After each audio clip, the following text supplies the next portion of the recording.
Having elevated levels of omega-3 fatty acids in the blood may lower a postmenopausal woman's risk for hip fractures, according to a study published in the Journal of Bone and Mineral Research.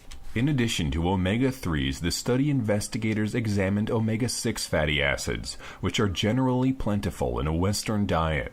The study also demonstrated that as a person's ratio of omega-6 fatty acids to omega-3s increased, so did their risk for hip fracture.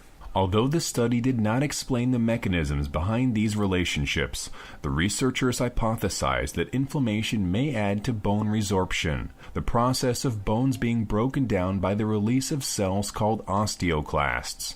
According to senior author Professor Rebecca Jackson, inflammation is linked to an elevated risk of bone density loss and fractures, and omega-3 fatty acids are widely thought to lower inflammation. So she theorized that she and her colleagues could see fractures decrease as a response to omega-3 intake. For this study, researchers examined blood samples and hip fracture records from the Women's Health Initiative. In addition, researchers took red blood cell samples and records from 324 pairs of study participants, with half having suffered a broken hip and the other half acting as an age-matched control who never had a hip fracture. The study analysis showed that higher levels of omega-3 fatty acids and two other specific kinds of omega-3s were linked to a reduced risk of hip fractures in the study sample. Jackson claims that continuing analyses of data from the study will help researchers understand the role genetic factors have on metabolism and absorption of nutrients.